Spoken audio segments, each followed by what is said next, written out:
1950, May 3rd. Wednesday morning, Marcus Garvey Park, Harlem, 6:15 a.m. An elderly man walking his dog saw two shapes hanging from the oak tree near the park's north entrance. At first, he thought it was laundry. Then he got closer, started screaming. NYPD arrived 6:23 a.m. Detective Robert Walsh was first to the scene. 22 years on the force, he'd seen everything. Or so he thought. Two young black men, maybe 16, 17 years old, hanging from the same tree, East Branch, West Branch, separated by 3 feet, facing each other, both wearing matching school uniforms, St. Augustine prep badges, navy blue pants, white shirts. Left victim. Rope burns on neck and wrists, one shoe missing, hands frozen reaching toward the other body. School. ID, David Gordon, age 16. Right victim. Similar rope marks, glasses shattered on ground below, right hand also extended, fingers clawed. School. ID, Daniel Gordon, age 16. Same last name, same age, same faces. Twins. The medical examiner arrived, Dr. Samuel Chen. Examined both bodies in silence. 5 minutes. They didn't die at the same time. Walsh looked at him. What? This one died first. Chen pointed to Daniel. 7 to 8 hours ago. This one died approximately 5 minutes later. Different stages of rigor mortis. Walsh felt sick. You're saying someone hung one twin first, made the other watch him die, then hung the second twin 5 minutes later, on the tree trunk between the bodies, pinned with a knife. Coloreds don't belong in white schools. These two thought they were smart. They learned their lesson. Knights of the White Cross.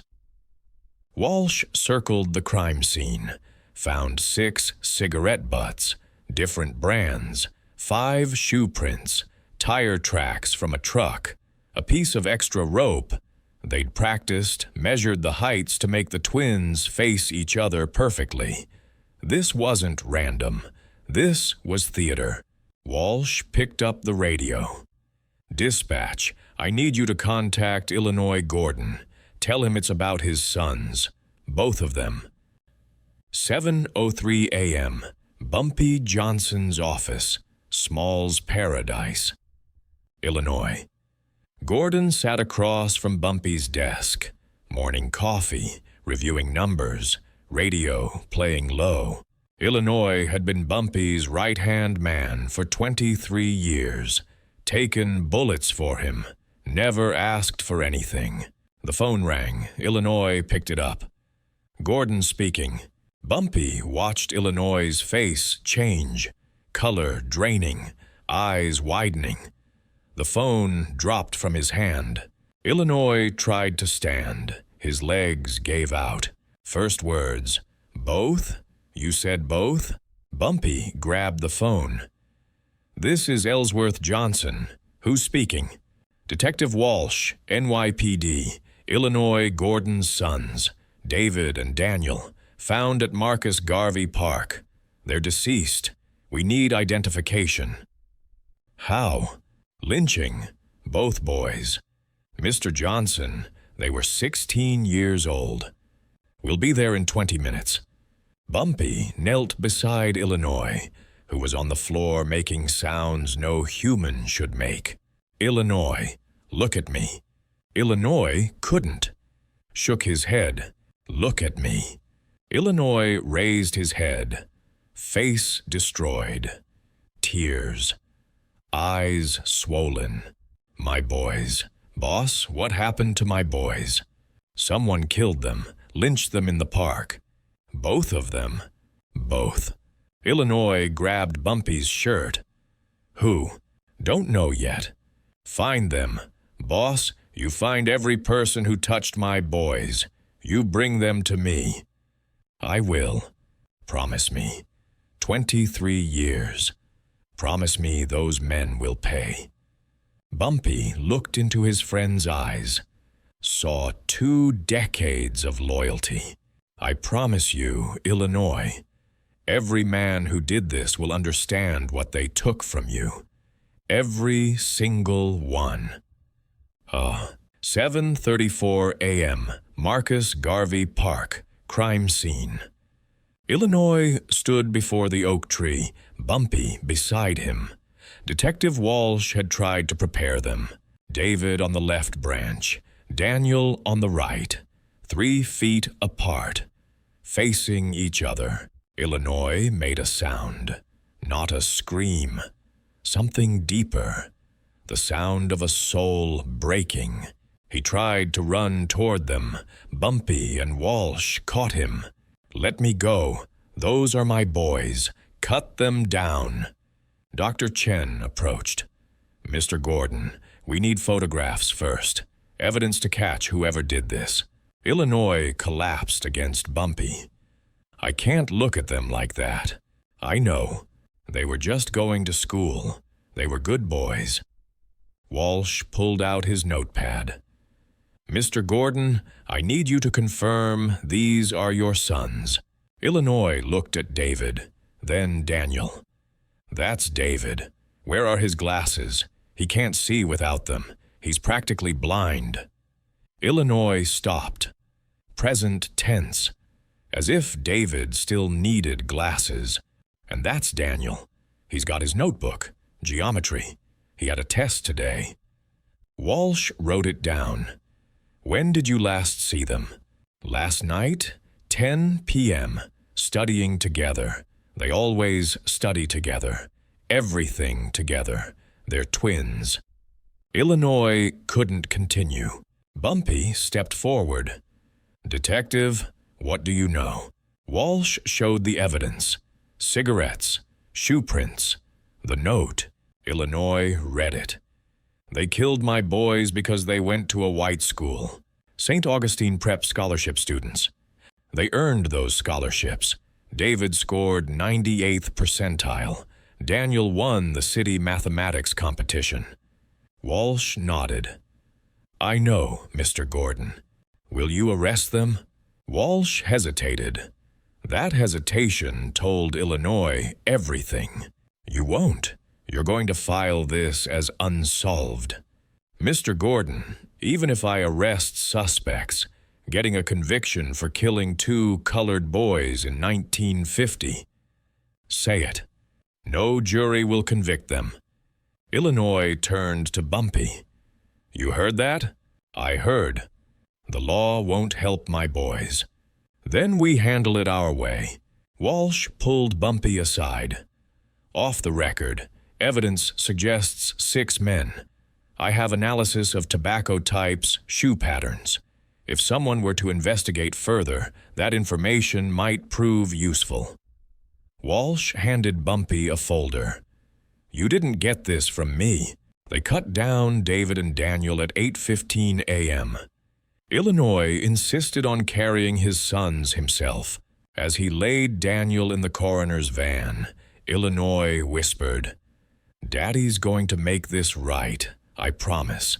9:00 a.m., Bumpy's office.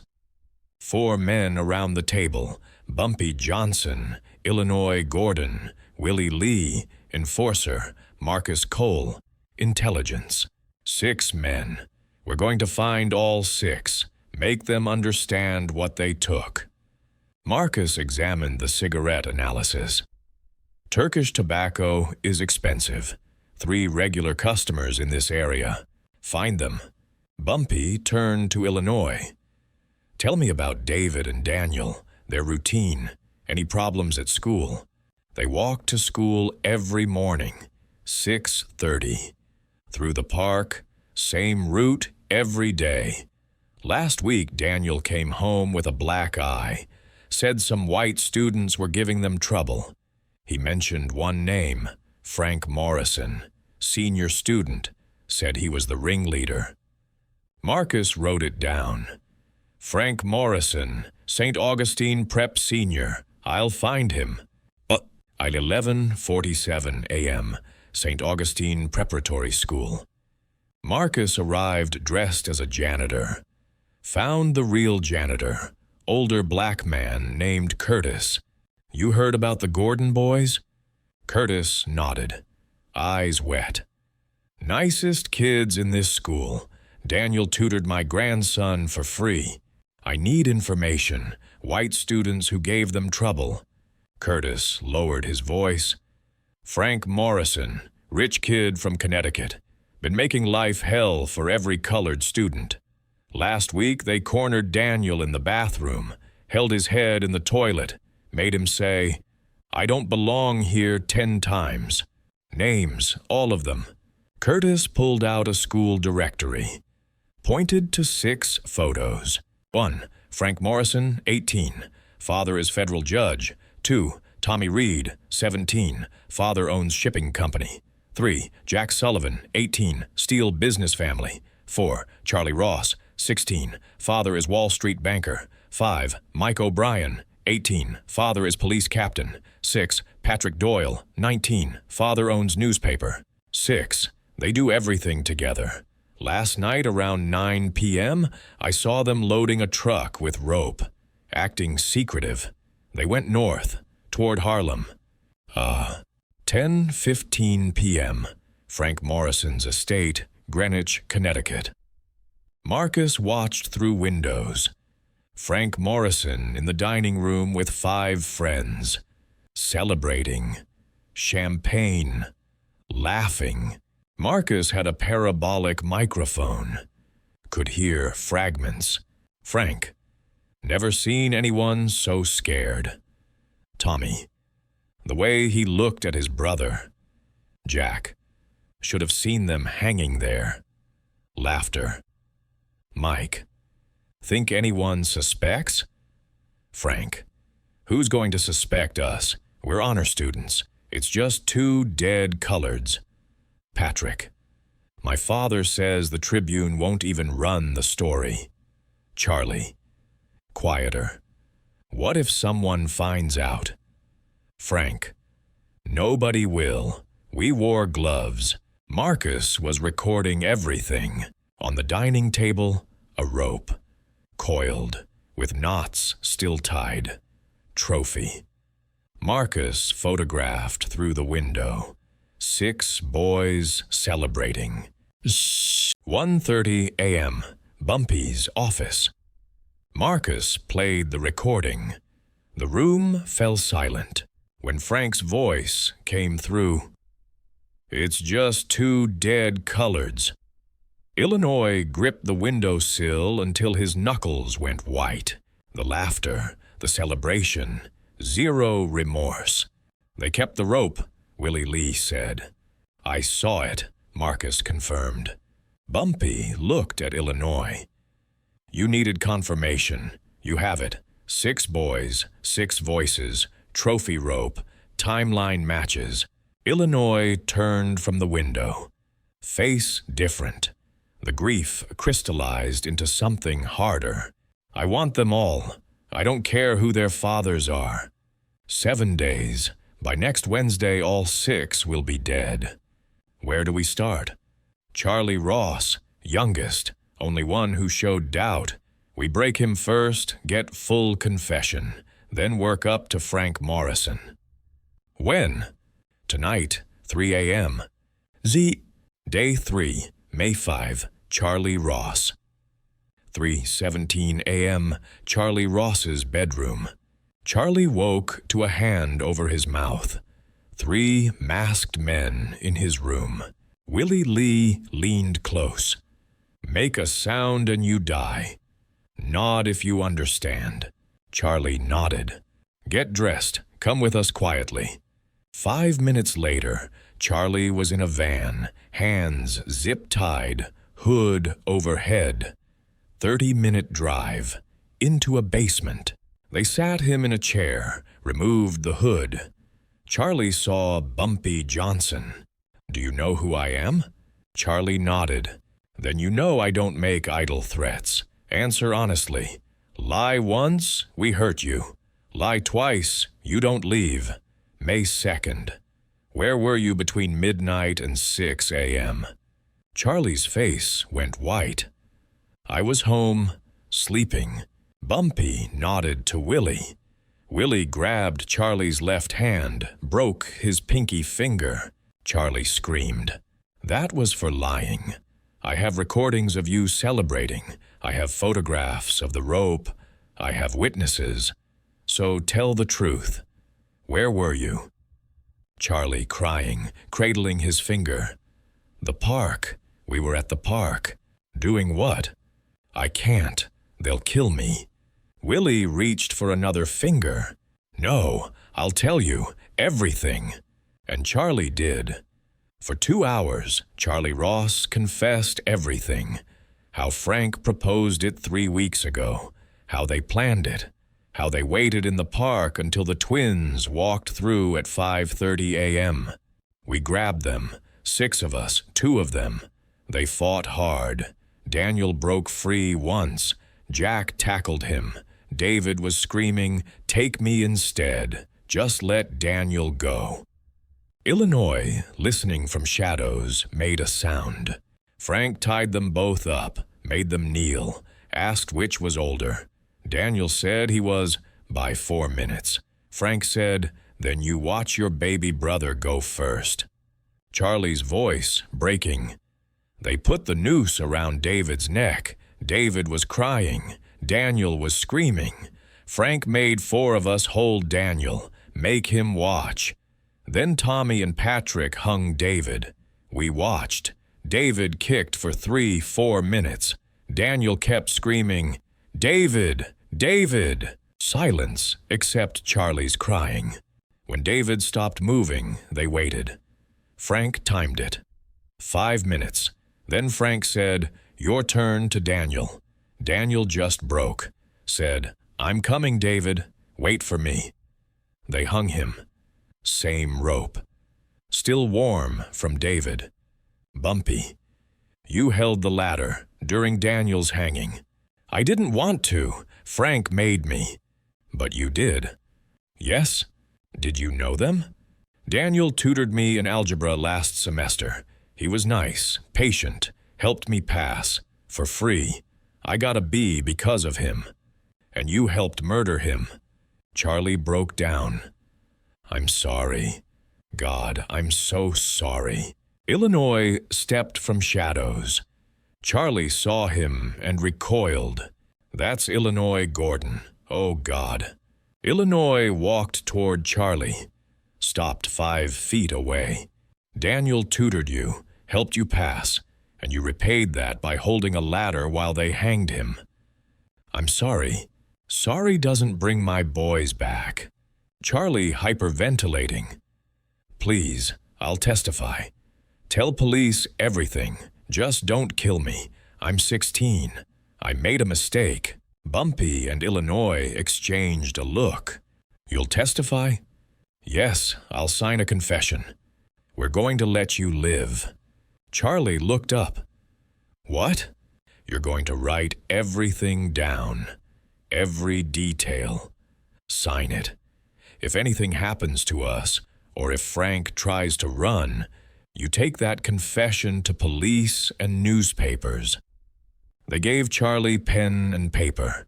He wrote for 2 hours, 11 pages. Everything.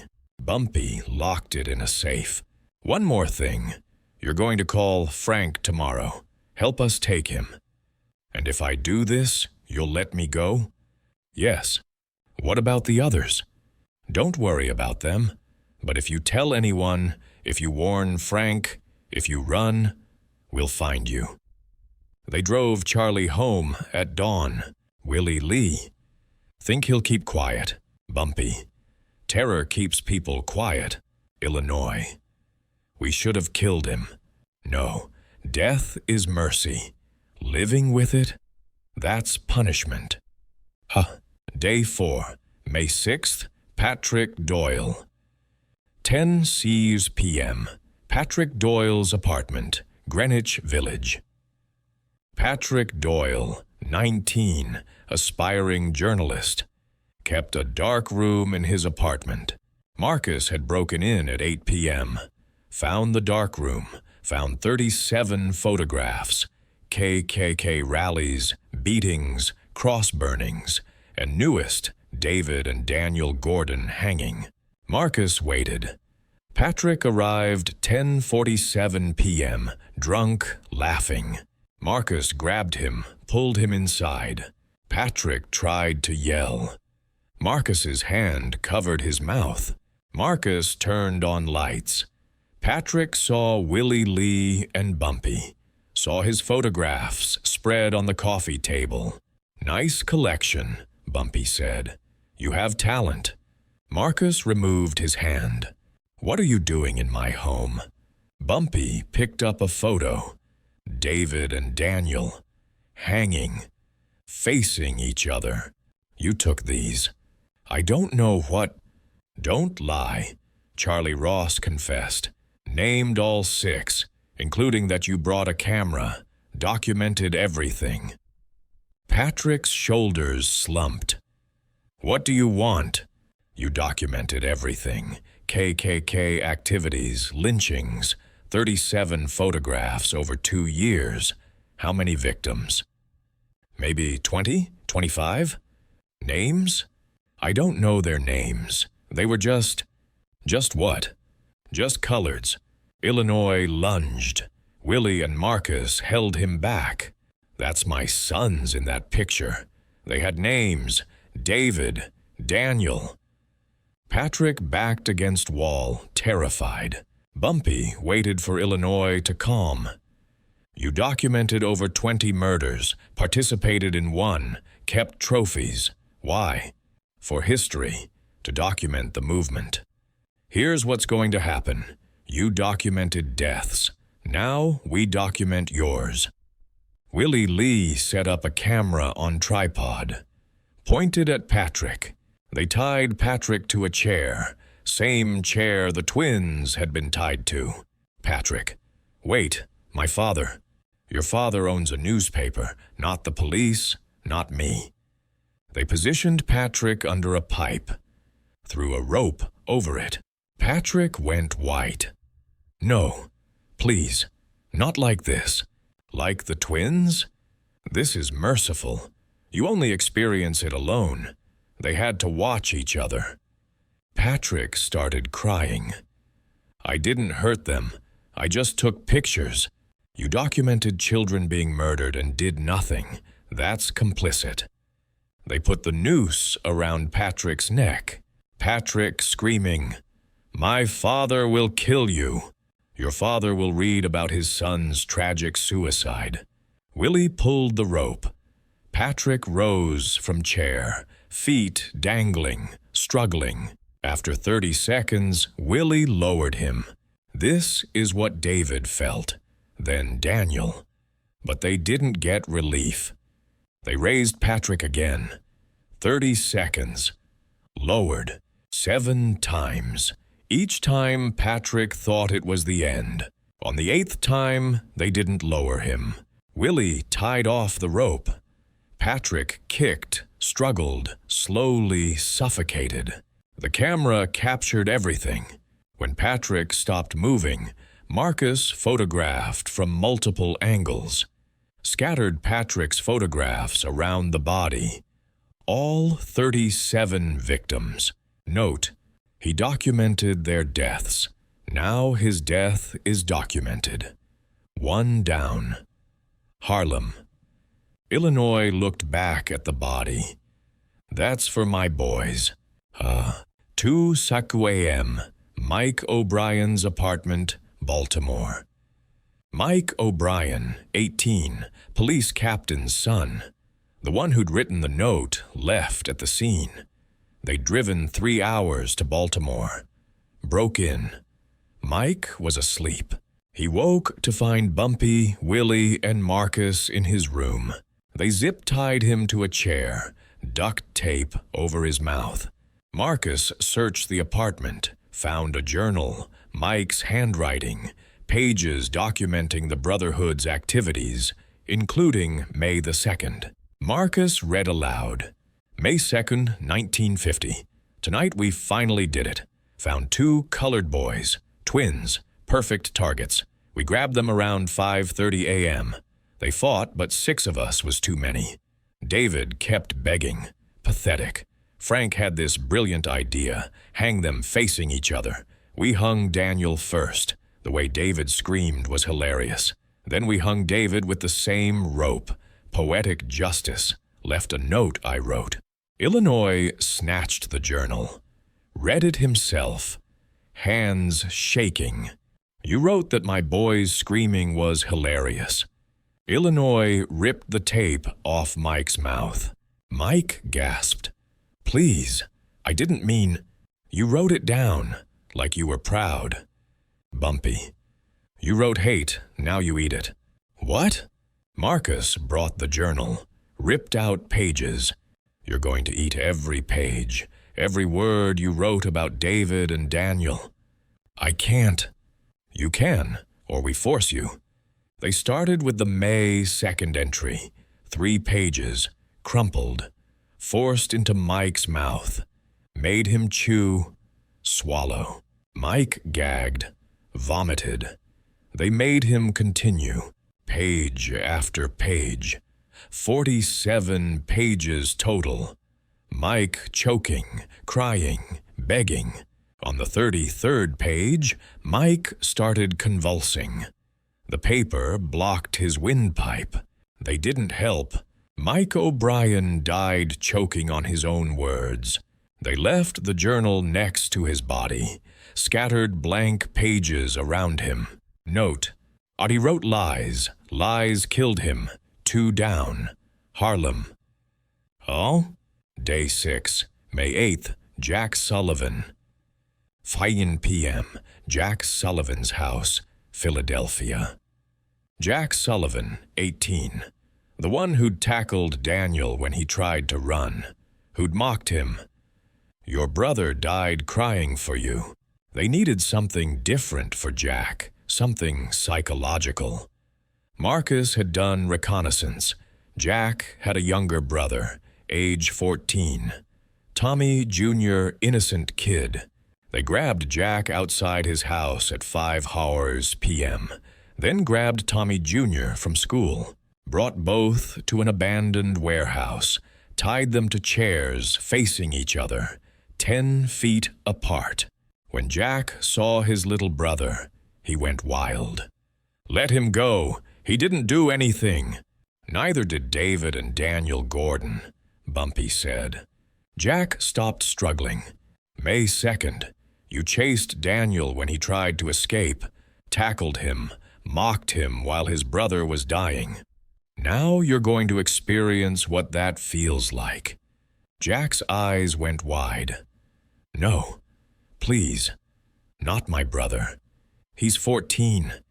He's innocent. So was Daniel. So was David. They put a noose around Tommy Jr.'s neck, threw the rope over a beam. Tommy Jr. started crying. Jackie, what's happening? Bumpy nodded to Willie. Willie pulled the rope. Tommy Jr. rose from chair. Feet left the ground. Jack screaming, "No! Stop! He's just a kid!" Tommy Jr. kicking, struggling, choking sounds. Jack thrashing. "Take me instead, please." They held Tommy Jr. there for 30 seconds, long enough for Jack to experience absolute terror. Then they lowered him. Tommy Jr. collapsed, gasping, crying. Bumpy leaned close to Jack. This is what David felt, watching his brother die, begging you to stop. And you laughed. Jack sobbing. "I'm sorry. Please let Tommy go." "We know you will." Bumpy nodded to Marcus. Marcus untied Tommy Jr. "You're free to go, son. Walk out that door." Tommy Jr. looked at his brother. "Jackie." "Go!" Jack screamed. Run! Tommy Jr. ran. Jack collapsed in relief. Thank you. I'm not done. They put the noose around Jack's neck. Jack looked up. But you let him go. I'm not like you. I don't kill innocent children. But you? You're guilty. Willie pulled the rope. Jack rose from the chair, feet dangling. This is what Daniel felt after watching his brother die. Jack struggled for 6 minutes, longer than either twin. When he stopped moving, they cut him down. Note, he learned what it feels like. 3 down, Harlem. Day 7, May 9th, Tommy Reed. 11 p.m., Tommy Reed's house, Boston. Tommy Reed, 17, shipping company owner's son, the one who'd held David at gunpoint, forced him to watch Daniel hang first. This one was for Illinois. They grabbed Tommy at 11 p.m., outside a party, drunk, then grabbed his father, Thomas Reed Sr., 62, from his home, brought both to a warehouse, father and son, both tied to chairs, facing each other. Thomas Sr. What is this? Your son murdered 2 boys, age 16, made them watch each other die. That's impossible. Tommy Reed Jr., tell him what you did. Tommy looked at the floor. Tell him. Tommy, voice breaking. Dad, I'm sorry. Frank Morrison had this idea. We grabbed 2 colored boys, twins. We lynched them, made them watch each other die. Thomas Sr. went white. You what? I'm sorry, Dad. You killed 2 children? Bumpy watched the father realize what his son had become. Mr. Reed, your son held 1 twin at gunpoint, made him watch while they hung his brother. Illinois stepped forward. Thomas Sr. saw the grief carved into his face. My name is Illinois Gordon. The boys your son murdered were David and Daniel, my sons. Thomas Sr. started crying. I'm so sorry. I didn't know. I know you didn't. But you're going to understand what I felt. Illinois turned to Willie. Do it. They put a noose around Tommy Reed Jr.'s neck. Thomas Sr. screamed, No! Wait! He's my son! And David and Daniel were my sons. Willie pulled the rope. Tommy rose from the chair. Tommy kicking, struggling, choking. Thomas Sr. thrashing, screaming, Stop! Take me instead, not my boy. Illinois stood next to Thomas Sr. This is what I felt, knowing my boys were hanging, knowing I couldn't save them. This is what your son took from me. They held Tommy there for 4 minutes, same as David's death, then dropped him. Not gentle, just dropped. Tommy hit the floor. Not dead, barely conscious. They pulled him up. Did it again. This time 5 minutes. Same as Daniel's death. When they let him drop the second time, Tommy Reed Jr. was dead. Thomas Sr. collapsed, broken, destroyed. Illinois knelt in front of him. Now you know. Now you understand what it feels like to watch your son die and be helpless. They untied Thomas Sr. You're free to go. Call the police. Tell them your son was a murderer and he got justice. They left him there. Note, the father watched the son die. 4 down. Harlem. Day 8, May 10th, Frank Morrison. Marcus Garvey Park, $3 a.m. The same tree. Same location where David and Daniel had died. Frank Morrison, 18, federal judge's son, leader of the Brotherhood, was tied to the tree trunk, between the 2 branches where the twins had hung. Charlie Ross had done his job, called Frank yesterday, said he was scared, Asked to meet at the park at 3 a.m. Frank came. Walked right into the trap. Now Frank was tied to the tree, rope around his neck, but not pulled tight yet. Bumpy, Willie, Marcus, and Illinois stood before him. Frank Morrison, my father is a federal judge. You'll go to prison. Your father can't help you now. Illinois stepped forward. My name is Illinois Gordon. You murdered my sons, David and Daniel. Age 16. Frank went pale. May 2nd. You planned it. You organized it. You decided which twin would die first. You timed it. 5 minutes between deaths. I didn't. Don't lie. Illinois grabbed Frank's throat. We have Charlie Ross's confession, 11 pages. We have recordings of you celebrating. We know everything. Frank started crying. Please, I'm 18.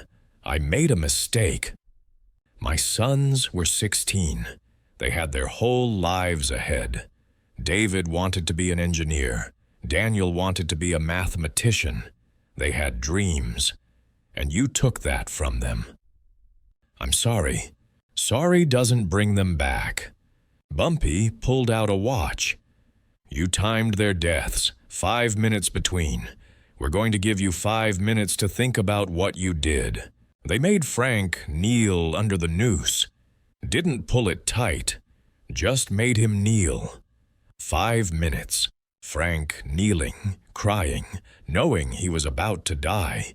When the 5 minutes ended, Illinois spoke.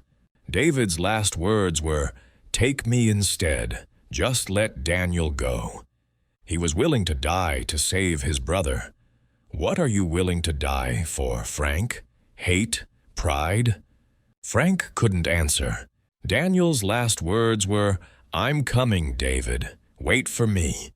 Even in death, they stayed together. Brothers. While you and your friends laughed. Illinois pulled out photographs, crime scene photos, David and Daniel hanging, facing each other, forced Frank to look. This is what you did. Look at it. Look at it. Frank looked, sobbed harder. You're going to die the same way, but you don't get a brother to face. You die alone, because you deserve to be alone. They pulled the rope. Frank rose, feet off ground, kicking, struggling. Illinois stood watching, arms crossed, face stone. This is for David. This is for Daniel. Frank kicked for 11 minutes, longer than both twins combined. When he stopped moving, they left him hanging, right there, between the two branches where the twins had died. Left photographs of David and Daniel pinned to his chest. Note, justice for David and Daniel Gordon. May they rest knowing their killers suffered. Harlem. They called Detective Walsh at 4 a.m. Anonymous tip. 10 a.m. Charlie Ross's house. Bumpy and Illinois visited Charlie one last time. Charlie opened the door, saw them, went white. I did what you asked. You said you'd let me live. We did. You're still breathing.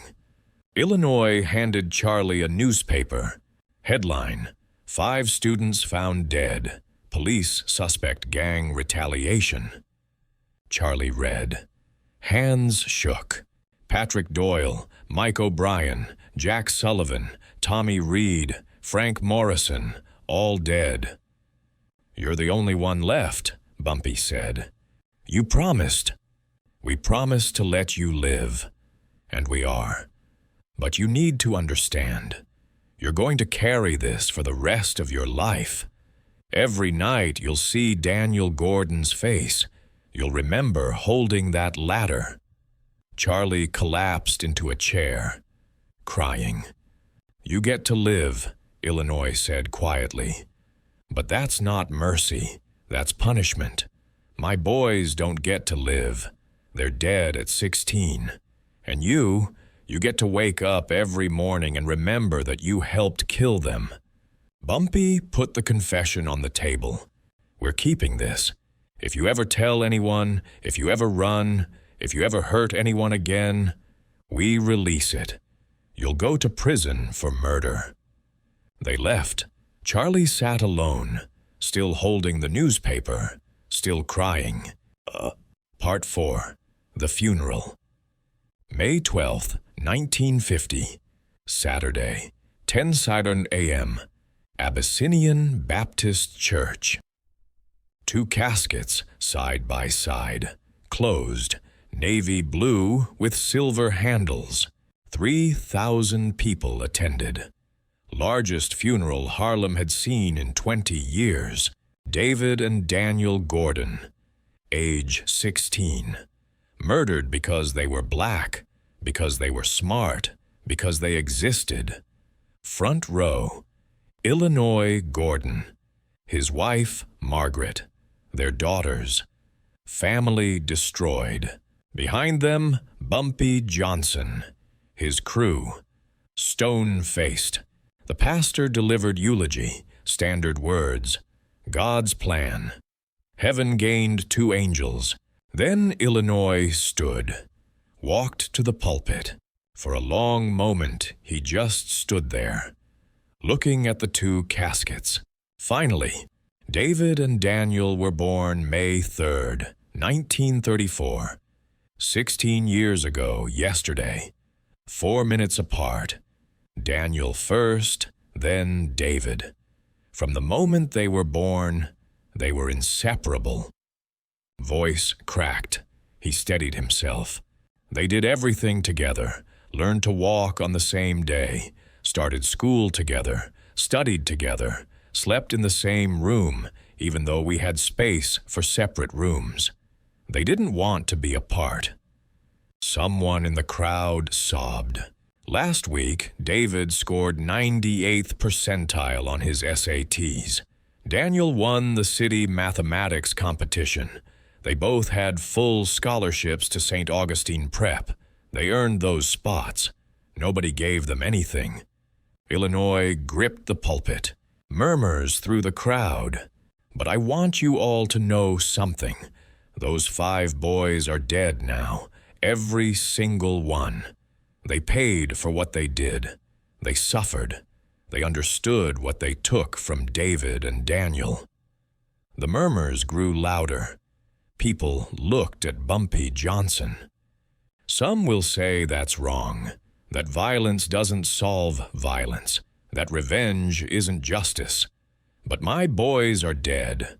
The law wasn't going to do anything. The judge's son was involved. You think he'd ever see prison? Illinois's voice rose. So yes, I made sure they paid. And I don't regret it. I regret that it was necessary.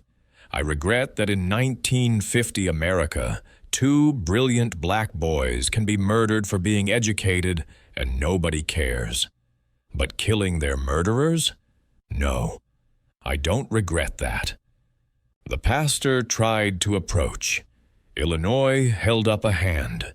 David wanted to build bridges, real bridges. He used to draw them in his notebooks. Told me one day he'd build a bridge that would last 100 years. Tears streaming down Illinois's face. Daniel wanted to solve equations, work for NASA, help put a man on the moon, and he would have. He was that smart. Illinois looked at the caskets.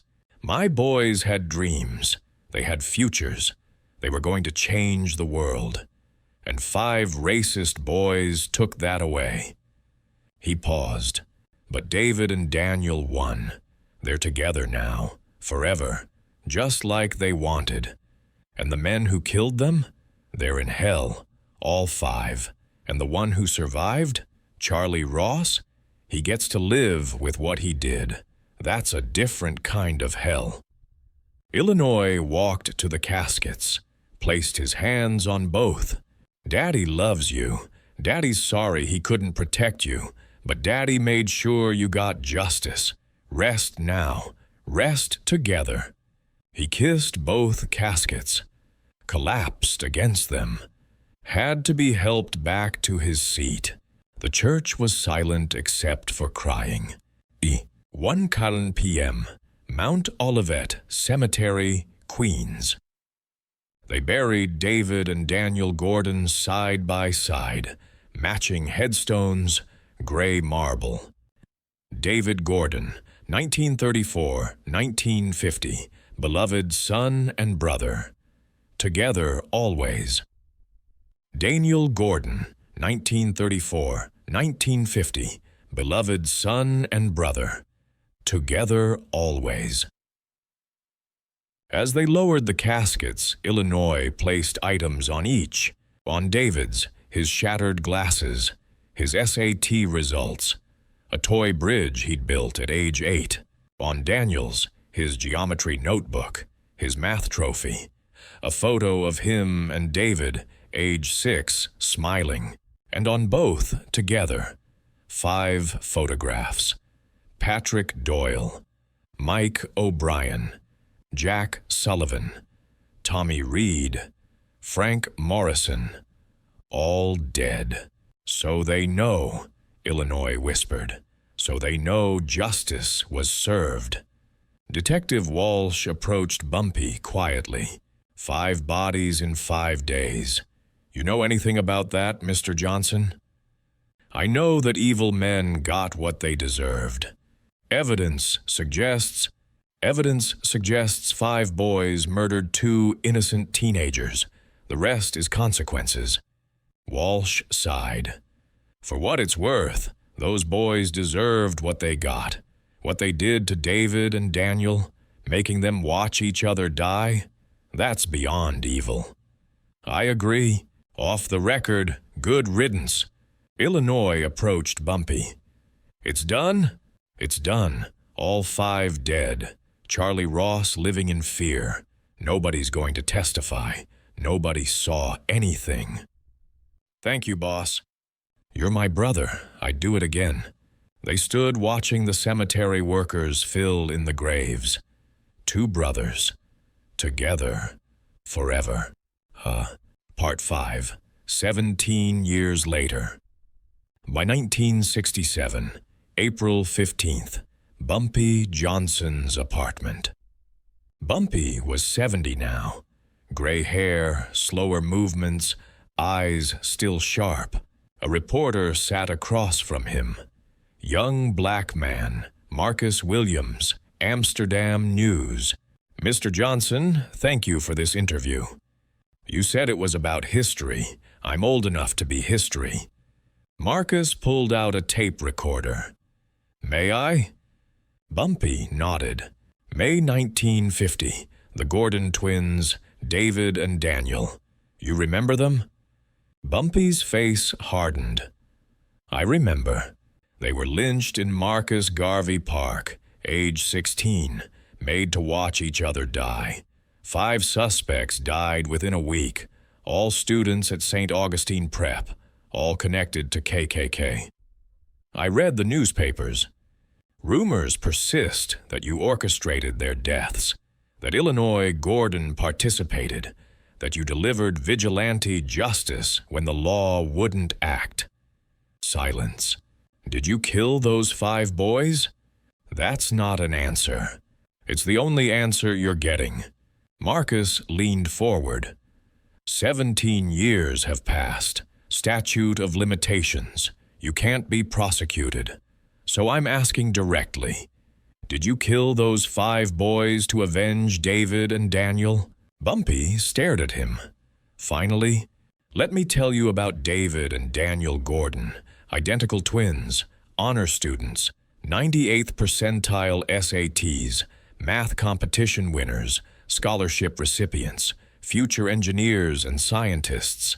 They were 16 years old. They were brilliant, and they were murdered because they were black and educated. Marcus listened quietly. May 2nd, 1950. 6 boys, all white, all wealthy, grabbed David and Daniel in Marcus Garvey Park.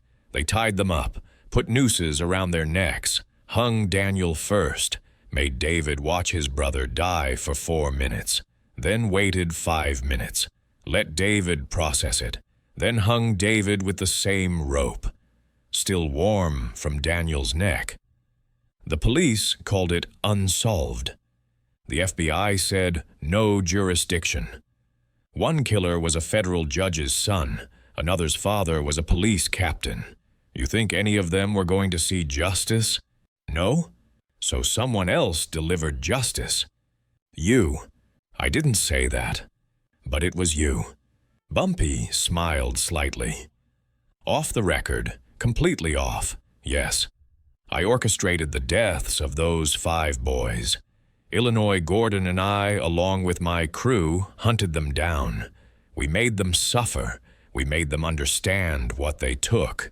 And then we killed them. All 5, in 7 days. Marcus's eyes widened. You're admitting it? Off the record.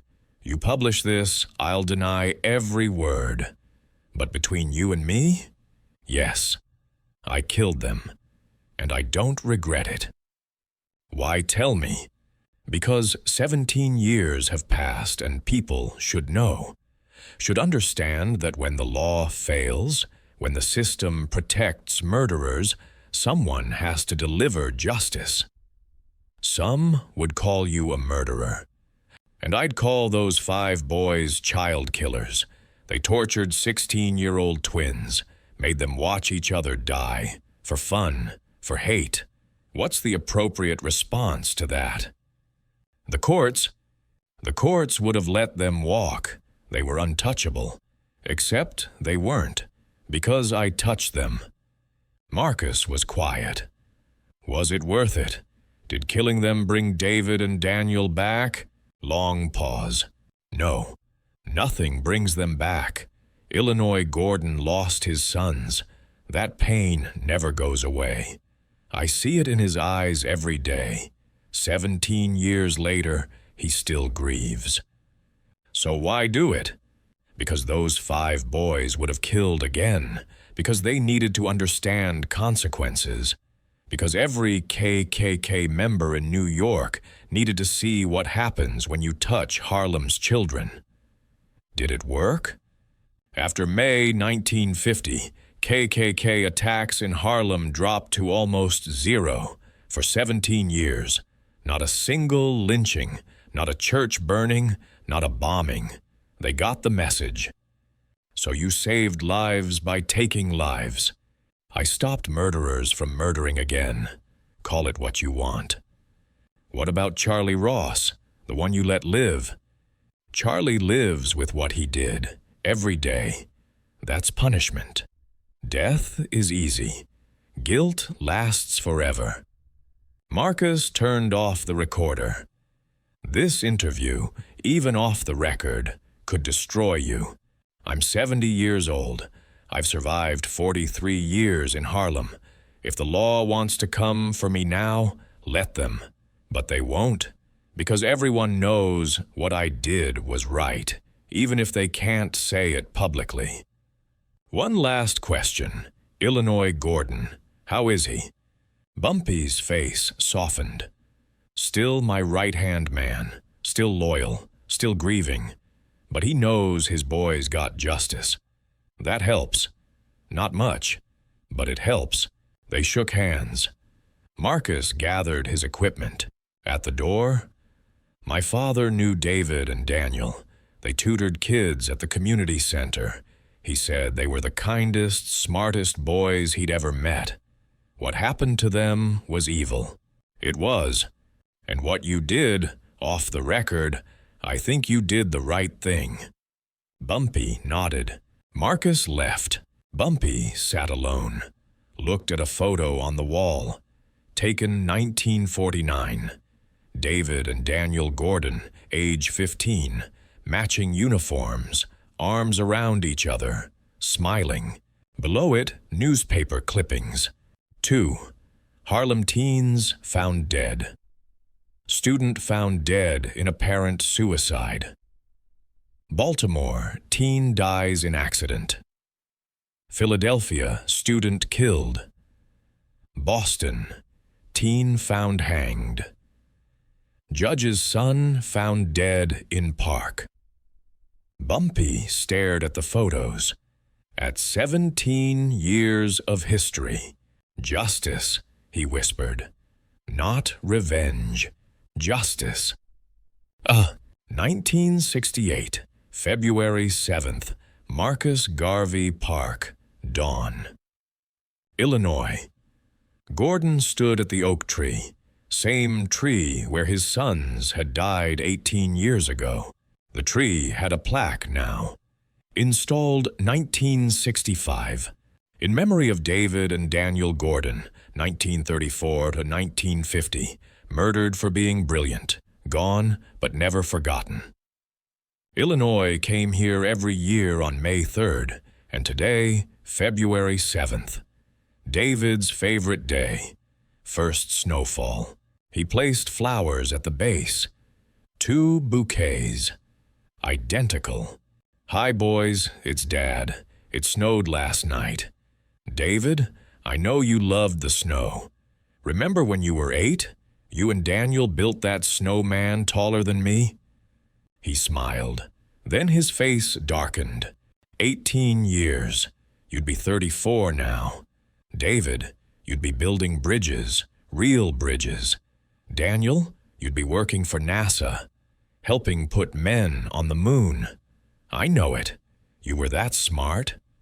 He touched the tree trunk, between where the 2 branches had held his sons. I want you to know something.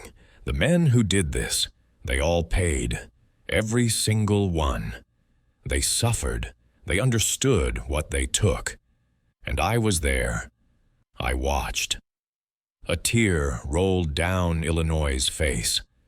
I know that doesn't bring you back, but you got justice, real justice, not the fake kind from courts, real justice. He stood silent. A father and a tree and 18 years of grief. I love you, boys. I miss you every day, and I'll make sure the world remembers you, not as victims, as brilliant, beautiful boys who deserved better. Illinois walked away, left the flowers, left the memories. Behind him, carved into the tree by unknown hands. David plus. Daniel, she forever.